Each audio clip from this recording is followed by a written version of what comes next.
Mais um vídeo começando aqui no Energy Channel, meu amigo Henrique, da SMA. Bem, Ricardo? Tudo bom, Henrique? Tudo jóia. Pô, legal, sempre bom receber a SMA aqui, sempre bom receber o meu amigo aqui, Henrique. Eu que digo que é um prazer estar aqui. Faz tempo que a gente tá marcando, né, Henrique? Exatamente, é uma parceria já de longos anos, mas que a gente precisa estar sempre renovando aí, trazendo as novidades, né, para sua audiência. Com certeza. Bom, vamos lá. A SMA é uma empresa que quando fala assim, dispensa apresentações, mas vamos fazer a apresentação, porque é uma empresa que tem um prestígio muito grande internacionalmente, né? Quando a gente fala de confiabilidade em gestão de energia, em energia de uma forma mais ampla, o nome SMA vem ali nas primeiras linhas ali. Sim, obrigado pela oportunidade, né? A SMA é uma empresa com mais de 40 anos, a precursora da invenção do inversor conectado à rede, né? E a gente trabalha com os pilares de confiabilidade, né? Durabilidade, sustentabilidade. Os nossos produtos trazem a pegada sustentável desde a produção, né, até a vida útil, com poucas reposições de peças, pouco lixo eletrônico. Essa é a ideia, né? Isso é uma preocupação da SMA. E a cibersegurança, né, que na situação geopolítica atual é cada vez mais importante que os projetos de determinado país estejam resguardados, principalmente quando se fala de energia, né, de ter também a questão da cibersegurança. Isso é muito bem lembrado, já foi tema aqui de altas discussões, né? E pouca gente fala, mas isso aí não dá nada agora, né? Até acontecer, porque realmente, quando a gente fala de segurança, quando um país acontece uma guerra, acontece alguma coisa, qual é a infraestrutura que você tem que atingir primeiro? Energia é uma delas, né? Então, isso é um momento legal para a gente trazer aqui depois também refletir mais sobre esse tema. Agora, qual é o momento real do mercado, né? Quando a gente fala do momento real, a inserção de BESS é uma corrida que está crescendo exponencialmente. E essa corrida, a SMA, ela tem uma vantagem. Isso, eu acho que a gente vive um momento aí, a gente está virando a chave, passando o passo seguinte das energias renováveis, que é a inserção do storage, né, do BESS. E a SMA já traz uma experiência global incrível aí, com grandes projetos, né, na Europa, Estados Unidos, Austrália, né. Agora, recentemente, estamos já implantando um projeto no Chile, também de grande relevância. O Chile, na América Latina, é o país que está liderando essa inserção do BESS. E no Brasil, a gente está trabalhando bastante para incentivar que isso aconteça, né, e ansiosos para que isso aconteça o mais breve possível, né. E o BESS ele traz junto, né, a questão também de você poder prover uma estabilidade à rede com a inserção das renováveis. Era uma pergunta que eu ia te fazer. A estabilidade da rede hoje, ela, do jeito que é a nossa rede, né, não só aqui no Brasil, mas no mundo, ela precisa do BESS. Exato. A inserção das renováveis acaba trazendo uma falta de inércia para a rede, né? Então a rede fica sujeita a variações de tensão, de frequência, que você, para suprir isso, às vezes a quantidade de geradores baseados em máquinas síncronas, né, em geradores síncronos, como as hidrelétricas e as térmicas, não são mais suficientes para suportar e dar essa estabilidade necessária, né, no sentido de inércia e controle de frequência. Então, esse serviço, hoje, ele já pode ser provido por BESS e é o que vem sendo feito já em vários países, tá? Se a gente levantar o caso do Brasil em 2023, depois no ano passado a questão do blackout lá na Espanha também, são questões críticas de estabilidade de redes de transmissão que podem ser resolvidas com um planejamento promovendo a inserção do BESS para esses serviços de estabilidade de rede. Bacana. E isso a SMA, ela tem feito de uma forma muito diferente. Por que exatamente? O que tem de diferencial ali Isso nasce com a SMA, essa questão de controle de estabilidade de rede? Os equipamentos são mais robustos? O que muda? A mudança principal genérica é que se torna um projeto muito mais complexo. É um projeto que envolve um estudo de rede, uma simulação do comportamento dos inversores quando inseridos na rede, e a gente traz já essa experiência, a gente provê esses serviços através de uma equipe de engenharia, né, que provê esses serviços para fazer todos esses estudos necessários e definir como o conjunto, né, de conversão do inversor e as baterias vão trabalhar para prover essa estabilidade. Em paralelo, traz também uma exigência tecnológica, né? Então a SMA está sempre pensando à frente e já desenvolvendo seus produtos para garantir o bom funcionamento nesse sentido. O que ele tem de necessidade? A gente aumenta a quantidade de ciclos de carga e descarga das baterias, então uma exigência maior do hardware, né? Enquanto que no fotovoltaico, uma usina fotovoltaica simples, você tem um ciclo só de trabalho da máquina, né? A hora que o sol nasce, começa a produzir, o sol se põe, aquela curva é o ciclo que a eletrônica de potência vai ser exigida. Quando você começa a falar de arbitragem de energia, serviços ancilares, estabilidade de rede... Que é tudo que vem por aí. Você vai ter perfis de uso totalmente distintos. Às vezes uma descarga num curto espaço de tempo, mas no pico da potência. Às vezes uma carga e descarga num ciclo mais longo, mas também trabalhando a máquina no limite, né? Então isso exige que o hardware esteja planejado para isso. Tá? E quando a gente fala dos serviços mais avançados de estabilidade de rede, que é o provimento de inércia sintética, por exemplo, é exigido que seja provida uma potência superior à potência nominal num curto espaço de tempo. Consiga inserir imediatamente uma potência ativa na linha de transmissão, de uma forma rápida, né? E o equipamento tem que ter essa capacidade, né? E a SMA ela já desenvolve seus equipamentos com uma margem de projeto, com uma folga para permitir isso. Então, e fantástico, né? Isso a gente vê pelos cases espalhados pelo mundo, né? O quanto alguns projetos escolheram a SMA por conta disso.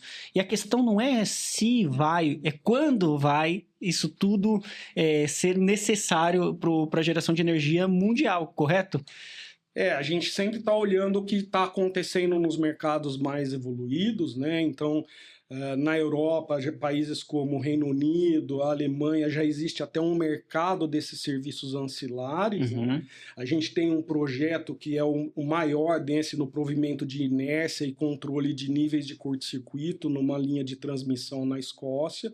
É até um artigo que foi publicado no Energy Channel, eu convido todos a acessarem, depois a gente pode... colocar esse link, né, para o pessoal ver mais detalhes do projeto, mas é um projeto bastante relevante e pioneiro nesse sentido. No Brasil, a gente está ansioso para que isso aconteça também. E essa ansiedade, a gente fala de incertezas e as questões de regulação, é isso? Exato. A gente tem, por exemplo, um leilão de capacidade previsto, né? Primeiramente... 26 e 27. Primeiro que deveria acontecer esse ano o das térmicas e hidrelétricas e depois, posteriormente, para sistemas de armazenamento por baterias, né? Mas a gente vê que isso vem sendo adiado por várias questões. Aí, o das térmicas foi por uma questão de contestação na justiça, né? E daí recomeçou o processo. Então, do meu ponto de vista, esse de baterias deve acontecer 26 para que os projetos aconteçam em 27, né? E fora isso, às vezes está sendo visto só o provimento de capacidade de potência, mas o que a gente vem discutindo com as entidades, associações, entidades reguladoras, né, ONS, ANEEL, é de que a gente possa inserir também já um modelo de negócio, né, de remuneração para os serviços ancilares para viabilizar os grandes projetos. Henrique, muito legal, muito bacana bater esse papo com você, que a gente sabe, a gente aprende cada vez mais quando você vem aqui no Energy Channel, então você tem que vir mais vezes. Agora uma coisa interessante é a gente falar de aquela famosa frase, né? O investidor, para esses grandes projetos, ele tem que ficar atento, né? O barato pode sair muito caro, e quando a gente fala de produtos preparados para upgrade, Qual é essa questão? Eu diria assim, até por toda essa incerteza que eu mencionei aqui, de não se sabe quando que vai ser viável colocar o BESS, por exemplo, numa usina existente, né, para resolver o problema de curtailment ou para fazer arbitragem de energia, né, enquanto não se decide essas questões aí, tarifárias, inclusive, né, dos projetos com baterias. A maioria dos investidores, né, dos proprietários de usinas, geradores, né, desses agentes, eles estão planejando de se ter o BESS, mas não sabe exatamente quando, né? Então, por exemplo, para projetos novos, fotovoltaicos, é interessante, por exemplo, já se pensar num acoplamento em corrente contínua, um inversor preparado para acoplar as baterias, para depois, posteriormente, incluir o BESS e fazer arbitragem, né? Então, a SMA traz essa solução já preparada para um upgrade e ter essa flexibilidade. Então, assim, num ambiente de incerteza, quanto mais flexibilidade você tiver de se adequar ao que vem no mercado, melhor. Outra flexibilidade da SMA é no sentido dos fabricantes de bateria que trabalham com os nossos inversores. Isso é muito legal. Então, assim... Porque cada país você tem os seus... A gente tem concorrentes que, ao cliente optar por aquela solução, ele fica amarrado a comprar as baterias do mesmo fabricante. Uhum. Né? A gente fornece os inversores com uma gama dos top 10 fornecedores de bateria. Testados, já homologados para integração aos nossos inversores, né? Então a gente traz essa flexibilidade para o projeto novo do cliente, ele se sente mais confortável de fazer um investimento agora, mas pensando num upgrade futuro. Bacana. Agora me conta uma coisa, Henrique, quando a gente fala dos novos drives de consumo, né? A gente tem falado muito no mundo que o mundo vai exigir muito de energia só para data center quando a gente fala de inteligência artificial. Isso não é uma questão de, será que isso é futuro? Não, isso já é realidade e vai se tornar cada vez mais exponencial esse crescimento do uso da energia para data center. Isso é um ponto. Outro ponto é o uso da energia para produção de hidrogênio verde. Então, quer dizer, esses consumidores, eles precisam de uma energia, um equipamento que dá uma segurança. É isso? Exato. Quando a gente conversa com os nossos clientes, agentes geradores, a gente vê que os principais drivers aí de consumo de energia no Brasil, futuramente, vão ser os data centers e a produção de hidrogênio verde, né?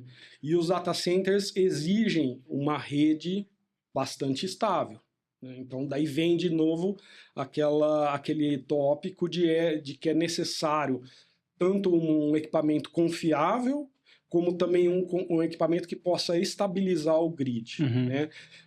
Da parte de hidrogênio também, a própria geração do hidrogênio, muitas vezes ela causa distúrbios na rede, e você precisa usar sistemas com baterias para também equilibrar a rede de transmissão quando se insere essas plantas de produção de hidrogênio.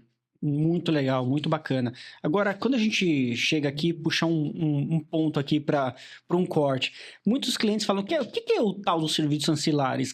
Conta pra gente o que é isso? Serviços ancilares é tudo aquilo que a usina, né, a geradora, pode prover além da geração de energia. Por isso que você falou assim, puxando um gancho, na Alemanha já existe uma regulação para isso. Já existe uma regulação e já foi criado um mercado para isso. E quais são eles? Então, assim, vamos dizer assim, todos os mercados onde o BESS é inserido, ele se inicia com a arbitragem de energia, que é você fazer o controle de oferta e demanda, né, da energia. Que antes era impossível com a curva do sol, né? E, por exemplo, a situação que a gente vive hoje no Brasil é de que quando dá uma sobregeração com baixa demanda, o ONS manda o agente reduzir, o famoso curtailment, e essa energia desperdiçada, perdida, é uma receita perdida. A gente sabe de geradores, tanto de eólica como solares, que perdem mais de 15% da sua receita em virtude do curtailment. Isso não foi calculado, vai embora esse lucro. Então, assim, num primeiro pilar, a gente fala da questão das receitas ou serviços empilháveis, né? Uhum. Então, num primeira base, né, o serviço que sempre vem inicialmente para viabilizar um projeto BESS é a arbitragem de energia. Tá. É você armazenar essa energia para ser vendida depois. A gente ainda tem esse entrave no Brasil, porque ainda está sendo discutido a forma de tarifação, né? Por quanto eu vou poder vender essa energia e tudo mais, né? Falta essa regulação. Esse é o pilar do primeiro pavimento. Primeiro pavimento. Depois, você começa a ter efetivamente o que são os serviços ancilares, né? Os serviços adicionais que esse BESS pode prover. Quer dizer, você já tem aquele hardware, aquela bateria, e você consegue, com isso, fazer alguns serviços para o sistema, né, de transmissão ficar mais estável, né? Então você pode prover potência reativa, você pode fazer controle de frequência, daí tem lá a frequência primária, secundária. O próprio distribuidor de energia é seu cliente. Exatamente. Se torna seu cliente. E essas funções são executadas por inversores que são gridform. Uhum. Tá?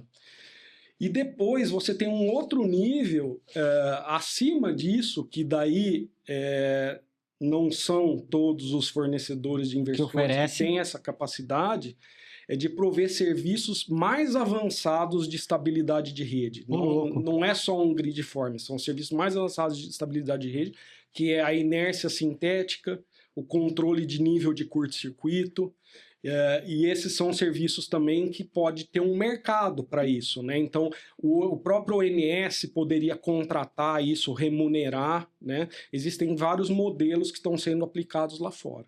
Por exemplo, na Austrália, o modelo é diferente. Se você instala um projeto sem o serviço ancilar de estabilidade de rede, você paga um FII maior naquela tarifa. Enquanto que se o seu sistema ele tiver essa capacidade, você não tem esse FII. Então, é um sistema de desconto. Já a Inglaterra, a Alemanha tem um mercado mesmo de você vender esse serviço. Como um extra. Como um extra, exatamente. Agora, isso é muito legal, né? Ver isso tudo e Intersolar se aproximando. Falta uma semana quase, né?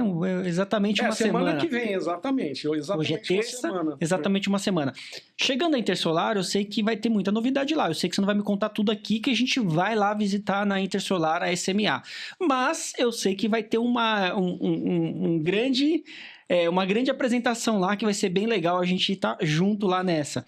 Conta pra gente o que vai ter lá de lançamento, a gente falando de armazenamento. Quando a gente falou de armazenamento, eu comentei que o hardware precisa ter um diferencial, né, de durabilidade, de aguentar aqueles ciclos de carga e descarga da bateria, né? Então a gente tem o lançamento do nosso, que a gente já divulgou, né, mas ali a gente vai ter uma forma bastante inovadora. Vai visualizar. De visualizar o equipamento, né? Como ele é, os aspectos construtivos do equipamento, né? Que é um equipamento que tem uma tecnologia estado da arte, em termos de semicondutores, que traz mais eficiência e mais durabilidade, né? Então é o nosso Sunny Central Up S, tá? É a nossa novidade para essa feira. E além disso, dado todo o foco e as perspectivas que a gente vê para o mercado brasileiro, todo o nosso management da Alemanha vai estar presente no nosso stand, a gente vai estar trazendo essa experiência global nossa, apresentando aos nossos clientes. Que legal, então é uma chance de você conversar com o time global da SMA, junto ali com o Henrique e todo o time SMA, para você ver esse inversor central que é maravilhoso ali, né? Ao vivo e a cores, vamos dizer assim, né? Ao vivo e a cores. Legal, Henrique, muito bacana esse bate-papo com você e trazer sempre novidades aqui para o cliente. Nos vemos então na Intersolar 2025, que é exatamente daqui a uma semana, e muito obrigado pela sua participação hoje. Nos vemos lá, muito obrigado.